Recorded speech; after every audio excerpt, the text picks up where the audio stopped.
Welcome once again to Mighty Morphin Ranger, the podcast where we watch an episode of the television series Mighty Morphin Power Rangers, and after that, we discuss it. Go, go, Ranger Danger! Go, go, Ranger Danger! Go, go, Ranger Danger! Matt and Michael's Ranger Danger! This is episode number 55 of Mighty Morphin Power Rangers, entitled Second Chance. Before we get to that, though, I want to tell you that you can find us at www.rangerdangerpodcast.com. If you'd like to send us an email, which we'd love, you can do that at rangerdangerpodcast@gmail.com. We're at RangerDcast on Twitter. We're also on Facebook, iTunes, Stitcher, and unfortunately, we're on Google Plus as well. YouTube? Did you say YouTube? Maybe. I don't know. We're also on YouTube, if I didn't say that 2 seconds ago. Now, we have Paisley back on the show. Welcome, Paisley. Hello. Now, this is the first time you've been on the podcast by yourself, I believe. Indeed. So we have a bit of a tradition on the show. We like to ask our first-time guests, which you are on the show for your first time by yourself, about their history of Power Rangers.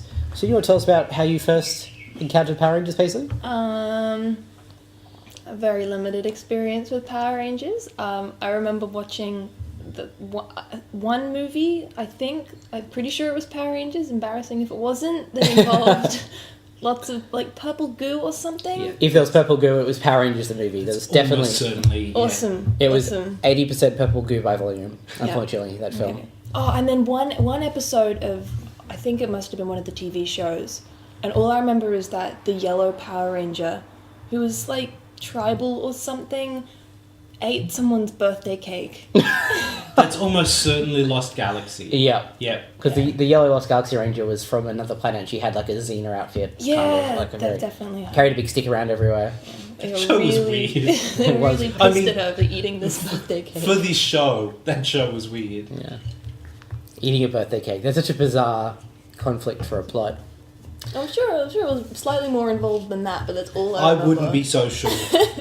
So, after that, did you watch any more Power Rangers in between then and the last time you watched one for the podcast? No, I had no contact with it until, jumping in halfway through a mini-series in the middle of a series, which was unnerving, let's put it that way. Yeah, look, getting thrown in the deep end is always hard, especially when we do that sort of thing to you.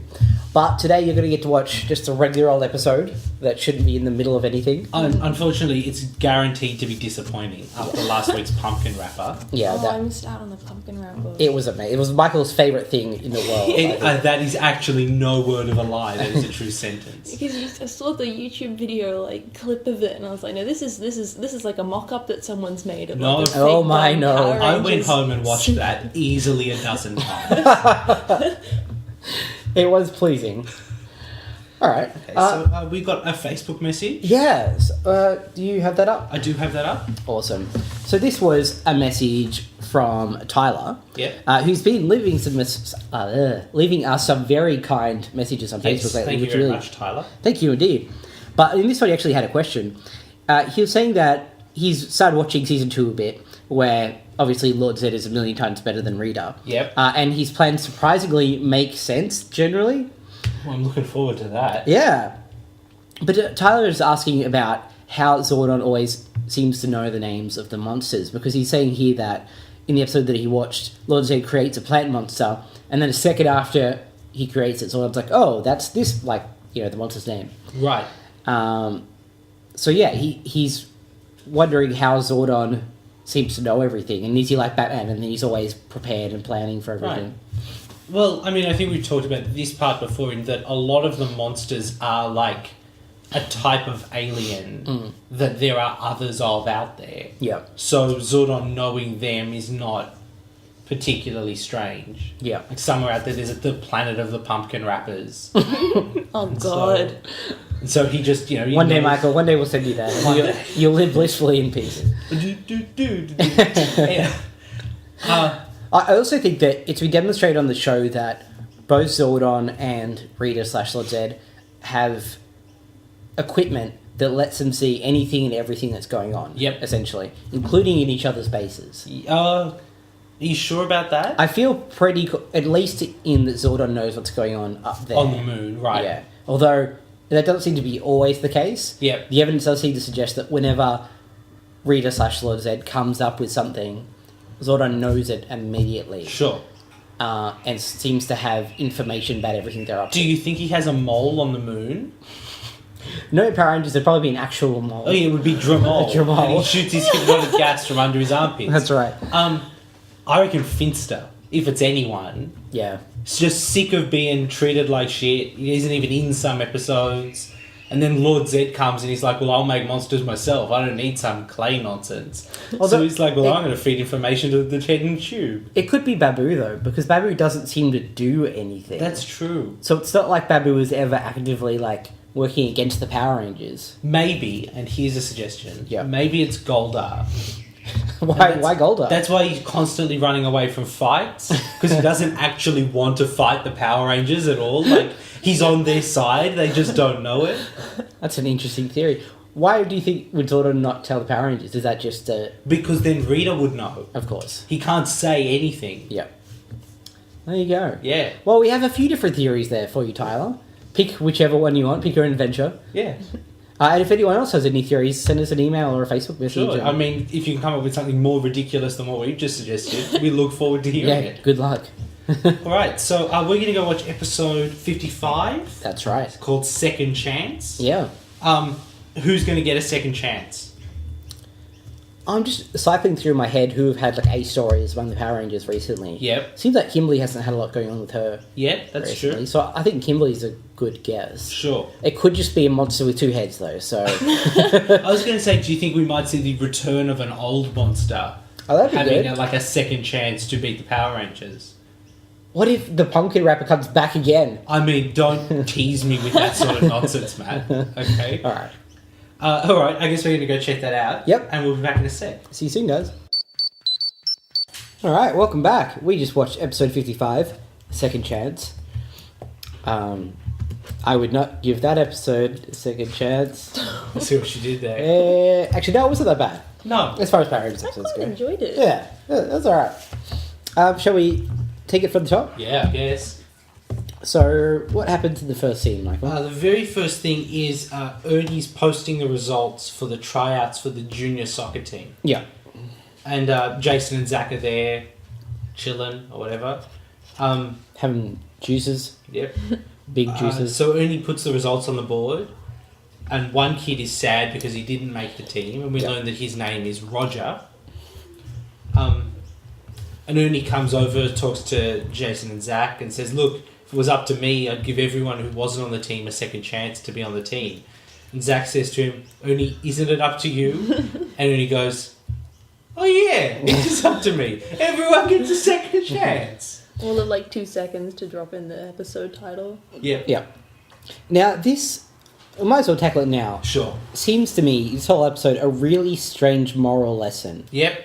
Because to me, what the lesson should be is that you can't always get the things that you want, and sometimes you have to accept that and move on and maybe try again next time. Right, sure. But what the actual lesson is here is everyone should get a second chance. Even and if you're shit. Yeah, and if you work hard enough, you'll always be able to get onto the soccer team, for I mean, example. look, I think no one will mind if we spoil the plot. Yeah. At the end of the episode, Ernie says that everybody who tried out the second time was so good Yeah. that he's created a second team. Yeah. The only reason that happened is because otherwise, for Roger to get on the team, He would have some booted other out. kid would have had to have been kicked off. Yeah, and that's where the lesson should be. Like, not everyone can make it onto the team. Yeah. If you didn't make it that time, maybe practice really hard, try Maybe next year. Roger was really good at something else. Maybe soccer's just not his thing. Yeah. No. Also kind of like confused that like the whole second chance thing had nothing, like I don't know if that's how it usually is for these episodes, but like had nothing to do with anything other than like the weird high school subplot. You know, that's normally how it is. Oh, okay. Well, no, alright. sometimes it does relate, but this time they decided to tie in the alien plot to the soccer specifically. Okay, Yeah. yeah. Rather than the themes of the episode. So we got an armadillo soccer ball. The Soccadillo. Soccer- The Soccadillo. Who, I thought I'd misheard, Great. seriously. no, on this show you probably heard it correctly. Yeah. Yeah. So it's Rita calls it the Sockadillo Monster Ball the first They're time. really Yeah. she's running out of monsters, isn't she? She just waits for them to do like anything sort of mildly themed and then Yep. pulls a monster out of her ass Yeah. based off of I mean, that. she's watching them talk about giving Roger like a second chance, and then she goes, "Well, they want to play soccer. Let's give them the equipment." It's just This, though, confirms to me that soccer is the real international and, in fact, intergalactic sport. right because Because- Rita understands soccer and And that apparently, like, following your logic that there's monsters or aliens out there that these monsters are based you're on. saying somewhere out there there's a Sockadillo planet. That's right, and they all play soccer with each other. Well, that's messed up. Look, it doesn't seem to hurt it, so, Sure. yeah. And I noticed in the scene that Goldar seems to be getting more and more into his gesticulating with his sword when he speaks. Yep. To the bit where he's basically flailing his sword around.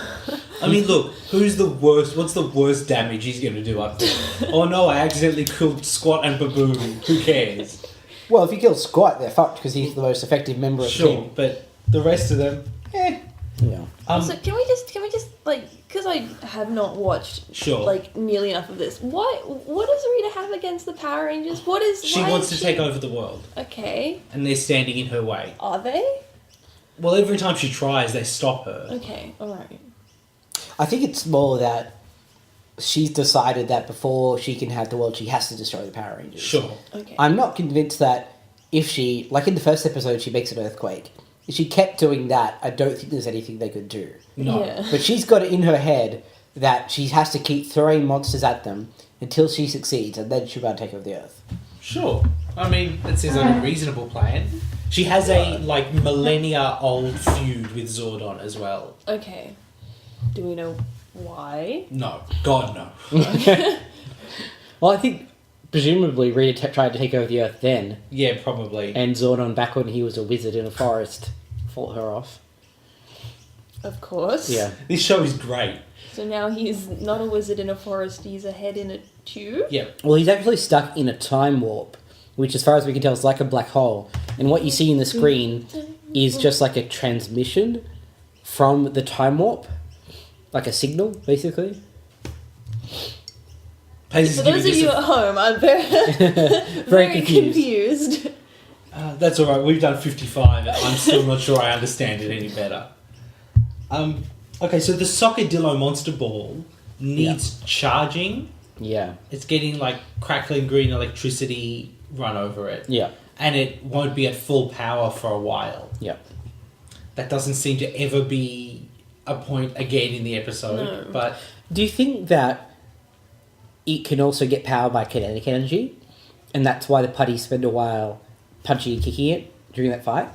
I mean, look, sure, but also that's not supported by anything in the episode. Well, that was my reading of it. Right. Because it can't transform until after it gets belted around by the putties and the Rangers a fair bit. Right. And there's no reason for the putties to be kicking it to each other back and forth Sure. unless it was to charge it up. I mean, that's great, but then why not just have Goldar stand there and kick it for half an hour? Because the putties can do it. He's a lazy asshole. Okay, that's fair. And as soon as the Rangers turn up, he'd piss off. Or at least the putties would stand their ground for a little bit. Okay, so before we get to all of that, we're back at high school. Yeah. Tommy has heard that Jason and Zach got Ernie to give Roger a second chance. Roger must be really popular, or like, because then Trini goes, "Oh, that's great for Roger." Like everyone knows who Roger is. He's easily like 7 or 8 years younger than them. Yeah, he doesn't go to the same school, presumably. So, How they all know like this specific, unless they spoke about it before, but they didn't really know about Roger's plight Roger's just until. notoriously shit at soccer. it's so bad that it's like the town joke. Yeah. Yeah. How did Angel Grove do at soccer? Better than Roger. You're just driving down the street and you look over at Angel Grove Park and there's Roger trying to practice and you see him kick the ball into the post and then knock himself out again. You're like, oh, Roger, at it again. Speaking of, Bulk and Skull have a very similar event happen to them. Yeah. So, It starts off by Bulk coming up and basically saying that he's really great at soccer. more or less. I never understand his thought process here. Because it would always require him actually being good at the thing he says he's good at. Yes. And he never is. No. I don't understand if he thinks that he is. It's not like there's an eating competition and he goes, oh, yeah, no, I could do that. And everyone goes, yeah, we know, Bulk. Like, Maybe he is really good at soccer. He just messed up that one time and, like, he goes home and is, like, really upset and he's, like, a huge soccer fan. I was like, it was my chance to He prove that does I'm kick good at it something. really hard. Yes. So it's possible. I mean, the problem with that reading is that it makes everybody else in the town horrible. Well, that is supported by the text. That's true. Alright, so yeah, look, Bulk kicks the ball, it bounces just past Miss Appleby, she drops all her papers. Yep. It bounces off a wall, past Tommy, who bashes his communicator into the wall as he's trying to get out of the way. Yep. And then it hits Bulk and Skull in the face and they fall over. Skull falls into a locker somehow. Yeah, it's strange. I actually didn't notice that was Skull. Yeah, Yeah, yeah. Skull's the thin one. yeah, that makes sense. Bulk is the fat one. Yeah. Because, Yeah. No, and then Bulk, like, pulls him out of the locker. I was like, Yeah. oh, hi. Miss Appleby gives Bulk and Skull detention, Yep. which is so far beyond a punishment for them. Yeah. Like, I'm pretty sure at one point they were stated to have detentions like infinitely. They have enough detention that they will never stop having detention. Yeah. So adding Once they more- graduate high school, they just go straight to jail. it's like if you had like 7 consecutive life sentences and they're going to add another one. Like, just don't bother. Just put them to death. Yeah. Death penalty. Make it happen. Well, I mean, suspension or expulsion, there are like, there are broad punishments. Like death. I mean, look, I think that any situation in which you're going to kill 2 teenagers for just being generally They're not rascally. teenagers. Well, they're allegedly They're, teenagers. no. Even if the others are allegedly teenagers, those guys are like 30. Well, they could been in have- high school for the last 15 been years. repeating. That's certainly possible. Well, that's tragic and depressing. And they've been causing pain and discomfort to both teenagers and viewers of Power Rangers for decades, so... So, Zordon calls Tommy. No. At least that's what we think happens. Mm. But it turns out that his communicator is malfunctioning. Yeah.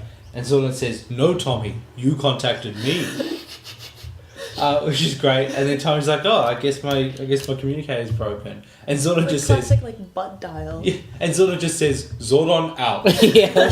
It's great. That was my favourite bit. I wish he ended everything He's that way. never said that before. He's never like indicated that he needs to close communications with them. I think it's because he never gets to say that because he never gets to leave anywhere because he's Right. stuck in the one place.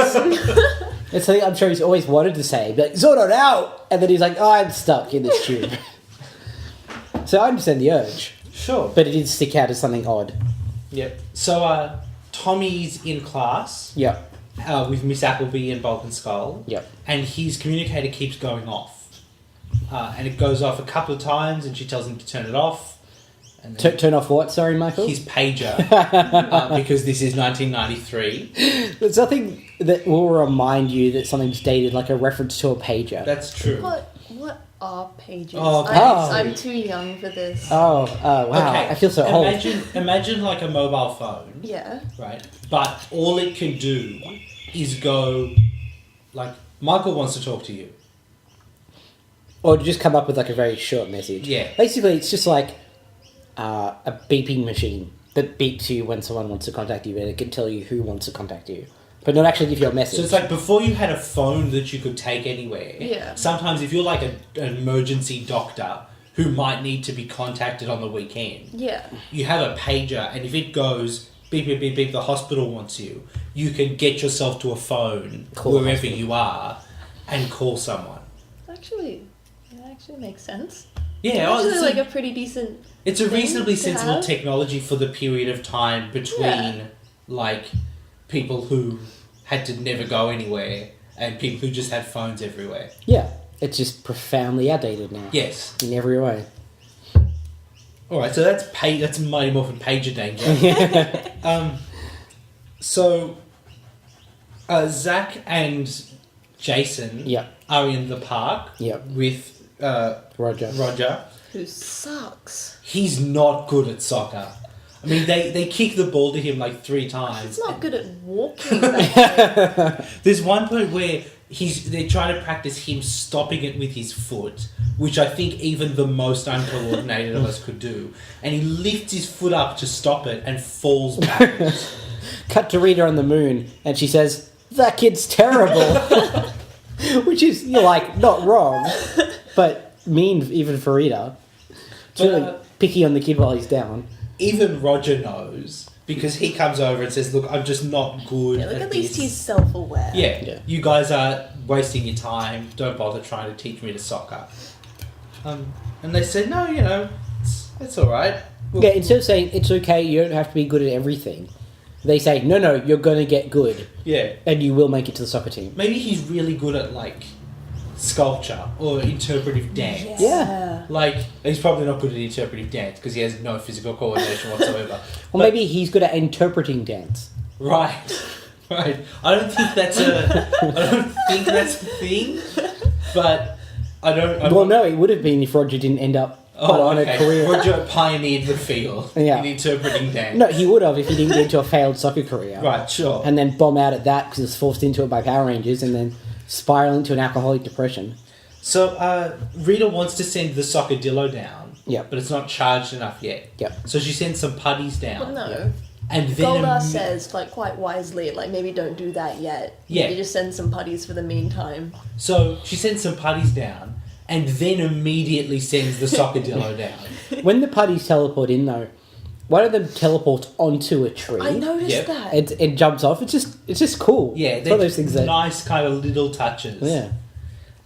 This episode was kind of filled with little things that made it a lot better. Yeah. There were some shots at the command center of Alpha when Alpha's talking via communicator, where the camera sort of like sweeps in from over the console and goes down. It just looks good and a lot better than we've seen before. I mean, look, it doesn't look great because the set looks kind of shonky and Alpha's not a brilliant costume. I don't think the command center set is bad. I think it's pretty solid for what it is. The colours aren't great, but that's 1993's fault, not... Yeah, and you're a designer. I think you're just overly critical. I mean, I don't think anyone could look at the command centre and say that it is a masterpiece of architecture.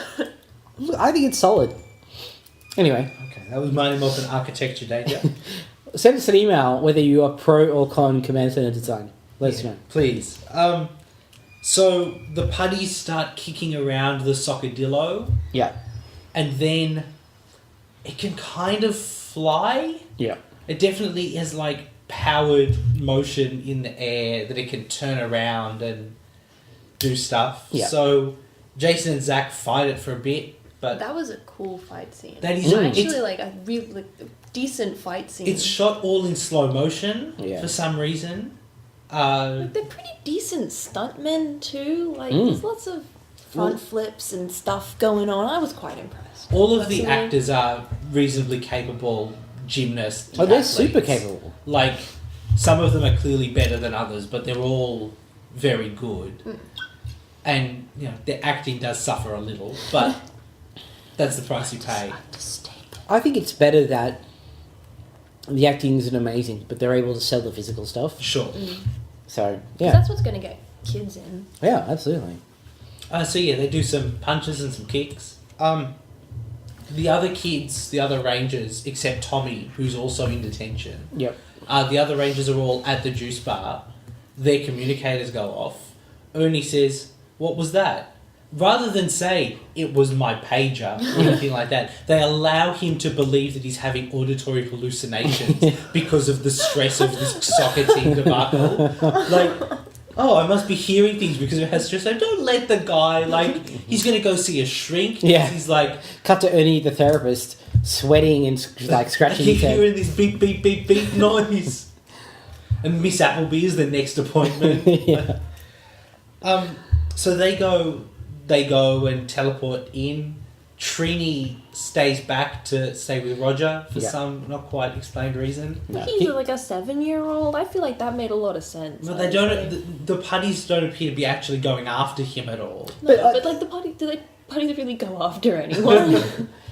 I think you could make an argument that they didn't know that he wouldn't be in danger, so... Sure.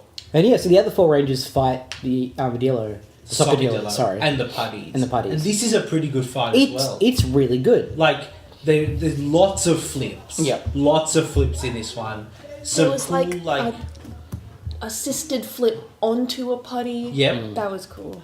There's a shot where we get like a tracking shot of Kimberly flipping across the fight, and you can see the fight going on in the background around her. And the sockadillo flies past in the background. Yeah. Yeah. And then when she finishes these flips, she goes straight into an attack. It's a scene, like a shot rather, that would be really hard to successfully Yes. get in one take. And I feel like it would have taken a few goes. Yeah. And when I see stuff like that, I'm really impressed because I know that's not really what they do generally. Yeah, it's not like a single track, it's like 3-minute tracking shot of the entire fight. No. But it would have been like more effort than the normal shot Yeah. to do. Yeah. And it's nice to see them go into that effort occasionally. Yeah. So, yeah, big thumbs up. Really liked it. Alright, so the sockadillo teleports away, as do the putties. Yeah. And we learn from Zordon that it's absorbing energy, and in less than an hour, it will be invincible. Roger seems totally non-phased by the appearance of this sockadillo. This is the 55th monster to attack Angel Okay, Grove. alright. So they're reasonably used to it by now. Like, they report about the giant monster fights on the news. So, Okay. I like that he says, wow, you guys did a really good job fighting those putties. I was waiting for the next sentence to be almost like the Power Rangers. no one ever figures it out, even when they are actually properly trying. So, less than an hour is a very tight time scale. It makes you wonder why Rita didn't just leave it in the base for another hour and then, oh look, it's invincible. I've just sent down an invincible monster to destroy you. Yeah. So, game over. Nope, she sends it down for the 60 minutes in which it can still be defeated. Great plan there. I can't wait to see someone come who is slightly less useless. And maybe kick her off the moon for her incompetence. That would be nice, would be wouldn't it, good. Michael? 5 episodes. It's so close. So Bulk and Skull, we're back in detention. Yep. Bulk and Skull are sumo thumb wrestling. Yeah. So they've got little, photocopies of their heads, the size of their thumbs, stuck on their thumbs. They've got little, tufts of string or something, as hair coming out of the top. Yeah. And then other than that, it's just normal thumb wrestling. Yeah. But I thought that was amazing. But it also has the result of it looking like it's just their faces making out. it does a vigorously. little bit look like that. Yeah. But Bulk says that they do that from 3 to 5. So, first of all, detention is apparently more than 2 hours long. Yeah. Because, that's not all of detention we do sumo thumb No, wrestling. it is all of detention, but because they're there every day, for them it's not like we're at detention from 3 to 5. That's when we do our That's thumb sumo thumb wrestling time. 3 to 5, which just happens to take place in detention because that's where we have to be. Sure. And then, it's just... it requires so much more planning than regular thumb wrestling. That they must... Who thought of it? Whose idea was, I have so many questions. For 2 hours. This is just another one of those things that makes me think that a lot of more thought went into this episode than Right. any other episode we've seen so far. Because normally they'd just have been kind of generally causing trouble. Yeah. But this is a very specific and creative thing for them to be doing. Yeah. So, Tommy goes to try and steal his communicator from Miss Appleby's desk. creepy confiscation drawer. Yeah, which has a human skull. it does seem to be like a really creepy monster mask masks or and something. stuff. Sure, but I mean, Miss mind you, Appleby is messed it was up. just Halloween recently, wasn't it? So Yeah. there you go. Yeah, so he goes to open her drawer. She walks in, goes Tommy, don't try to steal things from my drawer. And then he just goes, Miss, could I have it? And then the next scene we see is him out of detention with it. So As if you wouldn't give Tommy back his communicator. She's totally... Everyone has the hots for Tommy. Tommy can She get wants to give him whatever his he wants. communicator. Yeah. yeah. There's totally something between him and Kimberly. Oh, there right. definitely There is. definitely is? Yes. Alright, okay. Did they actually kiss Yeah. at one point? Alright. They're Like the 20 episodes ago. They're the closest thing this show has come to a couple, Okay. short of Bulk and Skull. So the Rangers are at the quarry Yep. fighting the armadillo, no, the sockadillo. Suck a dildo. So he's got ball form, and now he's in his like standing up armadillo form. Yeah. Pretty cool costume. Pretty cool look. Yeah. Yeah. Like it basically does just look like an armadillo. Made of stone. Yeah. Yeah. But it's it's scary It's teeth. nifty, and it's got like claws and teeth. It's a cool monster. Yeah, it's a cool monster. So they fight it for a bit, and we get like another cool. Obviously, this is Japanese footage, but like a long shot of it just tearing through each one of them. Yep. That's kind of nice. And then they go to tower formation, Yep. which is when they stand on each other's shoulders. And then shoot out some sort of diagram. Some sort of pentagram, hexagon laser nonsense.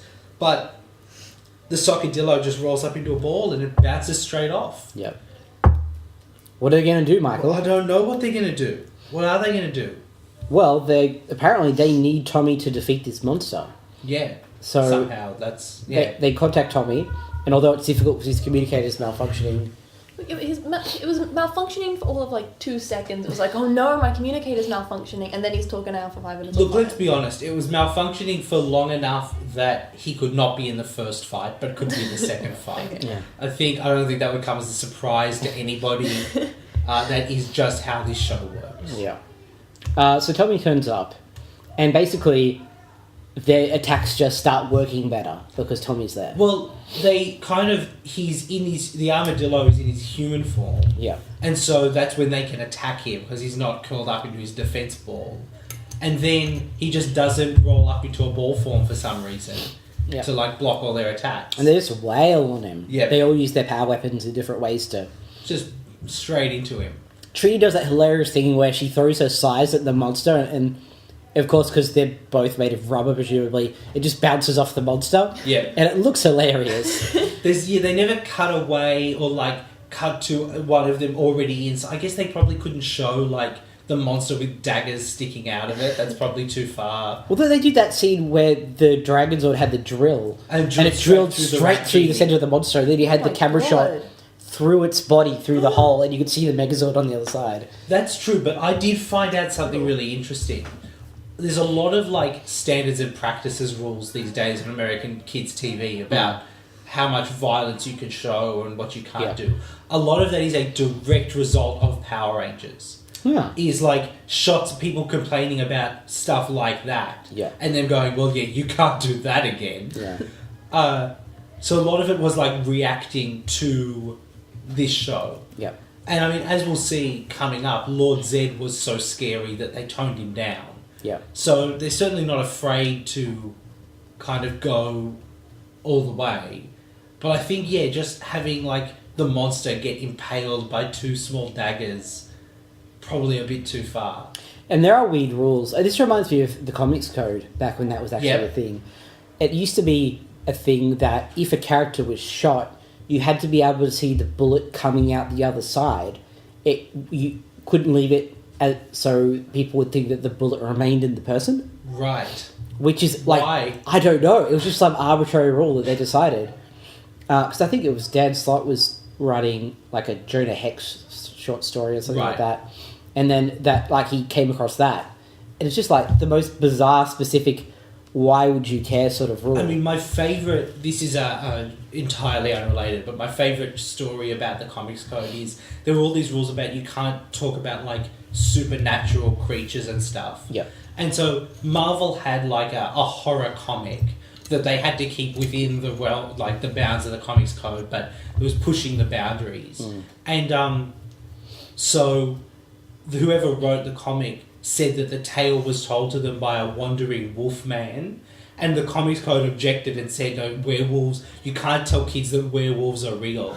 And Jerry Conway, who wrote it, had to prove to them that actually the story was written by Marv Wolfman, who is like a well-known comics author. Yeah. And that's actually just his name. And they were having a bit of fun. He wasn't saying that he was an actual werewolf. Oh dear. So, the sockadillo, Rita makes it grow very quickly. It's not even really destroyed at this point. No. I was confused by that too, because she like throws her big pointy scepter thing down to earth, and then like the ground caves in. Yeah, that happens every time. Okay. And it's an effect of... Yeah. Who knows? Who knows? Okay. The magic that comes out of the magic wand. Yeah. I just found something very interesting. This episode was written by someone named Mark Litton, who doesn't appear to have written any previous episodes of the show. Yep. And I don't know if he'll go on to write... Oh, no, he stays with the show for quite a while. Oh, sweet. That's good. Because, that's pretty good. For, quite a long time into Power Rangers Turbo, maybe? Wow. Okay. Yeah, That's a good sign. He's with the show for a long time, but Mark Litton is also the name of the National Technical Director of Goalkeeping for the US Youth Futsal Competition. So I hope to God that they're the same person, and he came on to write an episode about soccer because that's the only thing he knows anything about. Well, right, well, you know, Michael, it's that old rule about writing. There's nothing about that on his IMDb page, but I'm going to do some more reading into it because I really need to know if those are the same person or not. Well, maybe we'll put something in the show notes if we... Wouldn't it be great if every one of the next 20 episodes that he writes soccer is thing. really about soccer? Every season, every 10 to 20 episodes, there's just a soccer episode. And we go, oh yeah, I bet that's a Litton again. Alright, so we get a Megazord fight. Yep. Tommy calls out the Dragon Zord as well. Unfortunately, we don't get to see the cool coming out of the water dock sequence. It's just there. It's just there straight away. It's a pretty standard fight. It really is. The Dragon Zord shoots its finger missiles at the curled up Sockadillo. Yeah. They bounce straight off because the Power Rangers didn't learn their lesson the first time. Yeah. But other than that... But Master Strategist, Zach, who that seems to be his role now, is he comes up with the plans, which must make poor Billy feel like shit. Realizes that maybe if we use the Power Sword on it when it's not in a ball, it'll work. Yeah. And it does. It does, surprise. But what really puzzles me about this is... So that's what happens. Spoiler warning, they kill it with the Power Sword. The Dragon Zord doesn't do shit. No. Zordon was insisting that without Tommy there, they can't win. Yep. What does he do? I think Zordon just wants Tommy to feel involved. I see. He has to say to the guys, no, you need Tommy. Because otherwise he's just going to get left out all the time. To be fair though, none of the attacks or anything they were doing were working until Tommy showed up. And even if it's not got anything to do physically with Tommy, maybe it's just having him around. Oh, I see. It's like a moral thing. It's like a moral thing. Yeah. He knows that they're not going to be capable of being their best until Tommy's there. I'd like to raise an issue. So the Sockadillo rolls up and attacks them rolled up. Yep. At which point one of them says, well, we'll wait till he unrolls. He can't stay rolled up forever. Yeah. Why? That's working very well for him. He is literally unstoppable. He can, levitate and bash into stuff. Yeah, and they also incapable of getting out of the way when he does that. It's holy shit, an armadillo ball. I'm going to stand still. He did mention during the fight when he was smaller that he was a bit dizzy when he came back to human form. Sure. I thought that was because they'd all just knocked him over. That's possible. But maybe that's what it is. If he's in a ball spinning round, eventually he... That's definitely a possibility. I'm not willing to rule it out. Roll it out. Hey. I would like to say the Sockadillo does have a nice bit of personality to it. It's kind of brash and, just not your standard, I'm going to kill you monster. And they've been doing that a little more recently. I think It's getting gradually better, Michael. Yeah, We're seeing I genuinely think since episode 40, we've seen the show gradually improve gradually. Yep. I mean, it's all downhill from the pumpkin wrapper. But, monsters, the plots don't make any more sense. But I don't know, if you think back to the first 20 episodes... Yeah, that's true. Jumping in to this episode was so much less confusing than jumping in the last time. That's true, but that was part 3 of a 5-part. Yeah, but I was still absolutely baffled. But yeah, if you think back to when they were just appearing in different dimensions and people would just disappear. We haven't seen a and... different dimension in a while. No, that's what I'm saying. They're getting... The guy with the flute? Yeah. Oh, yeah. Yeah. Okay. It's getting more consistent. It's still odd. Sure. Yeah. But it's nowhere near as odd as it was. No, and I mean, I guess part of that is them finally having settled into their stride. And also having footage that's specially made shot for them, yeah. So and not having to figure out which parts of that episode you can cut into a thing, but just go, this is the monster fight, this is the boss fight. Yeah. Figure it out. Yeah. Yeah. I mean, got like 5 episodes until it's mostly US footage. Yeah. So that'll be exciting. Yeah. The big monster fights are still Japanese adapted. Yes. Yeah. Yeah. And many of the small monster fights. How? What?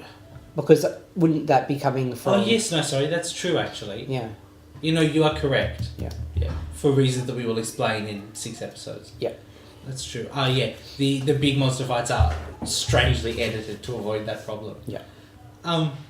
Yeah, I mean, look, it is what it is. That's basically the end of the episode. They blow up the Socadillo. And then they go back to the and juice then we bar. go back to the juice bar. That's when the little kid, Roger, realizes that he's on the team now. Yep. Not only that, he's been made team captain. I assume of the second shittier team. Yeah. Not of, like, the main team. I hope so. But he's Otherwise, like, those poor kids. I got to be captain because I practiced. It's like, no, you didn't. You fell over. Yeah, you got to be captain because Ernie felt bad for you. Maybe this is 6 weeks later and he spent, like, every afternoon Okay, practicing alright. for He had a 9 hours hardcore at night. montage. Yeah, like... Running we up some stairs. We skip past it because we don't care about Roger and his soccer. But, like, you know, he's tried really hard in the meantime. Presumably it's not the same afternoon because he has to have had some time to do a tryout. So, Have you seen the episode of Gravity Falls with the montage in it? the answer is definitely no. Okay, it's really good. Okay. Can I put a link in the show notes? Yep. Okay. I'll put I'm it- sure the montage song is on YouTube somewhere. Okay. I'll have a look for it. Yeah. So that's, yeah, he's on the team. Bulk and Skull, Soccer Ball. Skull's got green goo on his hand. I didn't... what was happening I there? don't... He It was just... like silly putty or something, But you know? it's just his hands are covered in it, Yeah. and it's And it looks like sticky and there's some elastic. cracked stuff in it as well. Like he broke something Yeah, in his that hands. was weird. It's weird. Like, I know there was a weird thing with goo in the 90s where it was just a thing where you'd have shows that were just about people getting goo on them. But, yeah, it's even more out of context than usual here. And so he throws the soccer ball, it bounces back, Because it gets some of the goo on it Yeah, and attaches stuck to somehow. Yeah. knocks them back into a tray of milkshakes. They get milkshakes all over them. Everybody laughs at them, including Ernie and Roger. Including Ernie, who presumably loses the money from those... Milkshakes aren't cheap. No. He's lost some money there. Yeah. I feel really bad for Bulk and Skull. in this Everybody episode. does, and then they do something to justify it, and then the Like retribution is racist thumb wrestling. then the retribution is Wait, worse. whoa, than- sorry, racist? Why was it racist? It was, yeah, The culturally music wasn't insensitive. great for a start. Oh, because it The was... hairstyles. Okay, alright. Yeah, no, I can see that. You're right. That was- Also, I should mention the music during that is like gongs and Yeah. Yeah, okay, that was a bit culturally insensitive. Yay, Power Rangers. I mean, But it's okay, we all learned an important lesson. we're talking about a show where like 5 Japanese kids are completely replaced by a group of American children. That's true. All right, so that was Second Chance. Paisley, did you have anything else to say? Not really. I still can't get. This is like totally irrelevant to the episode, but in like the opening credits, there is always that one hip thrusty moment where it's like cutting in between like the Power Rangers like title scene and the Megazord. But it's not just like a still of the Megazord. It's like he's moving slightly, and it just. What's repeats. happening is he's standing up, Yeah, and he it's has not, to like he's he has to thrusting. unfold at the crotch area to do so because like They're gonna like the cut le- it so that like throughout those like 5 or whatever cuts he like stands up the whole way, but they just repeat like that half a second of him doing like one movement. It just comes across really like sexual. That's a good line, Michael. I like it. I'm not thrusting you. I just have to transform in the crotch area. If I had a nickel for every time I said that, I have actually no nickels.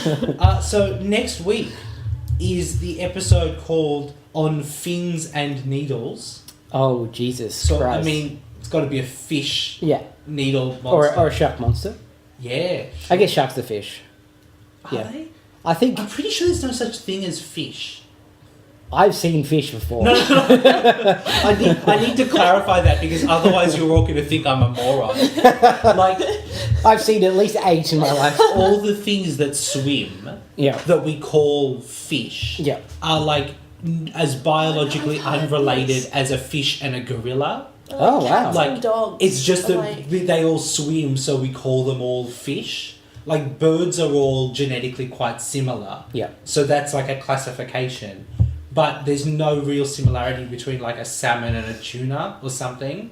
But they seem so similar. Well, that's because they both have to like Achieve traverse that same similar goal. environments. Yeah, alright. So there's no such thing as fish. That's your lesson. That's Mighty Morphin Biology Danger. Does that mean there's no such thing as the next episode? Yeah, if only we were so lucky. All right. Paisley, will you join us for the next one? Sure, yeah. Okay. Good. Right. And Alice, anyone want to say there's anything else? There is one more thing, Michael. Is there? Yes. I don't... Think hard. It involves the Socodillo and where he goes. Oh, yeah. I always forget that we do this. I'm terrible at this podcast. Now, Michael, what's the list called? The list is called the Ranger Danger Creature Feature. Yeah, there it is. Good I work. have it written in front of me. What informed me, please? Oh, we rank all the monsters from Power Rangers as we encounter them. Yep. Who's number one? Number one is, of course, Squat, who you wouldn't have seen this episode. He's the large fellow who hangs around in Rita's palace. Okay. Who's consistently achieved his goals, including poisoning the Power Rangers, sneaking into their rooms and stealing stuff, and is basically the only one who can get stuff done. Uh-huh. He meddles with machines successfully. Had a chance to murder Trini in her sleep once, so He didn't. Needs a promotion, really. he should be running the thing. He's not. He's not though, sadly, and that's why they keep losing. So, what did you think of the Socodillo? Really good. I liked him. Sure. I reckon top quarter. Okay. Would you say he's better than the Peckster? Yeah, maybe. What do you think? Yeah, I liked him more than the Peckster. Yep. Would you say he's better than Canasti Knight? I feel like he had a bit more personality than the Canasti Knight. All right. Is he better than Rita? Yeah. Yeah. What are you ranking this on? Like, is there a scale? Is there like personality and like effectiveness? We have a And, like, few graph different really? criteria. Yeah, I think realistically, I'm basing them on how much I just enjoy their presence in the Okay. episode, which is like so. Rapping Pumpkin is at the top of my list.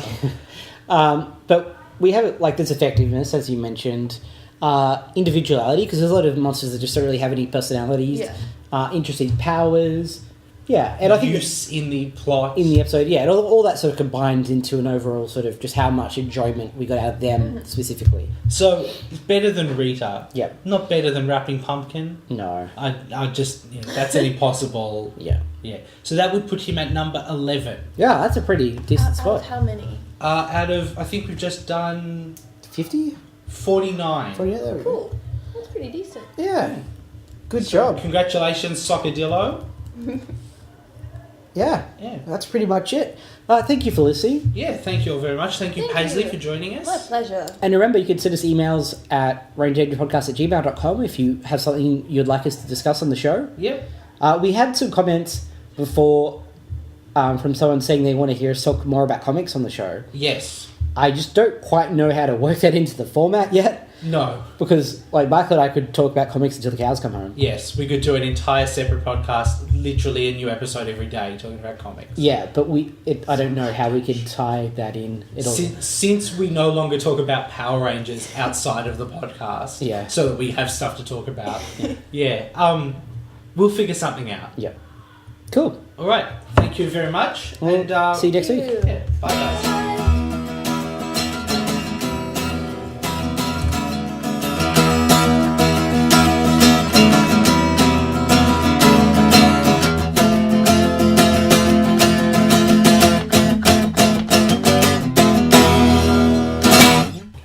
That was actually kind of cool.